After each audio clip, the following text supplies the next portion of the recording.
حضرت ابراہیم علیہ السلام اپنے والد آزر اور بھائیوں کے ساتھ ایک سادہ گھر میں رہتے تھے، مگر ان کا دل سچ کی تلاش میں بے چین تھا۔ آزر اپنے بیٹوں کے ساتھ حضرت ابراہیم علیہ السلام کو بھی بت بیچنے کے لیے بھیجتا، مگر ان کا دل اس کام کو قبول نہیں کرتا تھا۔ وہ سوچتے، یہ کیسے معبود ہیں جو نہ سن سکتے ہیں نہ دیکھ سکتے ہیں۔ ایک دن نمرود اپنی قوم کے ساتھ عید منا رہا تھا، پورا شہر خوشیوں میں مگن تھا۔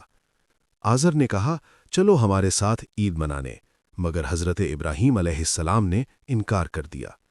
جب سب لوگ چلے گئے، حضرت ابراہیم علیہ السلام خاموشی سے بت خانے میں داخل ہوئے، اور پھر انہوں نے ایک ایک کر کے تمام بت توڑ دیے، مگر ایک بڑے بت کو چھوڑ دیا اور کلہاڑی اس کے کندھے پر رکھ دی۔ اگلا حصہ دیکھنے کے لیے چینل کو سبسکرائب کریں، ویڈیو کو لائک اور شیئر کرنا نہ بھولیں۔